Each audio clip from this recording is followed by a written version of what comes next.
Mesdames et messieurs, bienvenue à votre chaîne d'information L'Afrique en marche. La Corée du Nord est en phase de provocation avec ses récents essais de missiles balistiques, a estimé ce samedi le secrétaire d'État américain Anthony Blinken.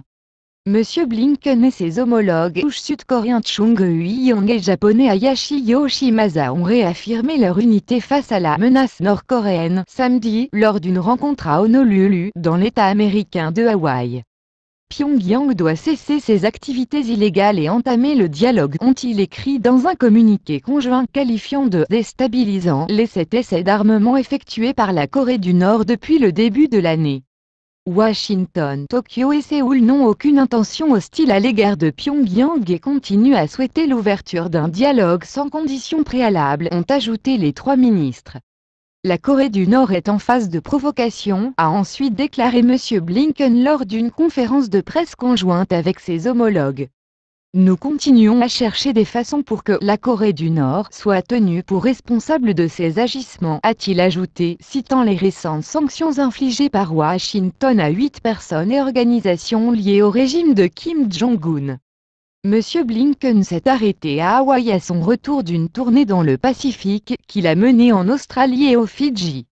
À Melbourne, il a assisté à une réunion du Quad, l'alliance entre les États-Unis, l'Australie, le Japon et l'Inde destinée à contrer l'influence grandissante de la Chine en Asie-Pacifique. Pendant cette tournée d'une semaine, la Maison-Blanche a publié un document de 18 pages insistant sur le caractère central de la région, rebaptisée « Indo-Pacifique » par la diplomatie américaine, pour les intérêts des États-Unis. Cette stratégie reflète la vérité fondamentale selon laquelle, plus que dans toute autre partie du monde, ce qui se passe dans cette région va influencer la vie des Américains et des gens partout dans le monde, a expliqué M. Blinken à Honolulu.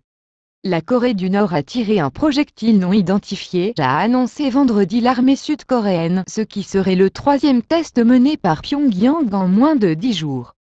Le projectile a été tiré en direction de l'est de la péninsule coréenne, ont précisé les chefs d'état-major interarmés de Corée du Sud. Pyongyang a procédé à 2 tirs de missiles présentés comme étant hypersoniques par la Corée du Nord, un premier le 5 janvier et un second le 11 janvier. Les gardes-côtes japonais ont déclaré avoir détecté le lancement à 14h55, 5h55 GMT par la Corée du Nord de ce qui semble être un ou plusieurs missiles balistiques. Un porte-parole des gardes-côtes a déclaré qu'ils étaient encore en train d'analyser le lieu où il a chuté et de déterminer s'il s'agissait d'un seul objet ou de plusieurs. En dépit de sanctions internationales pour ses programmes d'armement interdits, Pyongyang a déjà tiré 2 missiles présentés comme hypersoniques depuis le début de l'année. Un premier le 5 janvier et un second le 11. Le second test, supervisé par le dirigeant Kim Jong-un, a entraîné des sanctions américaines à l'encontre des 5 personnes liées au programme balistique nord-coréen. Le porte-parole du ministère des Affaires étrangères de la Corée du Nord a alors accusé les États-Unis d'avoir intentionnellement aggravé la situation.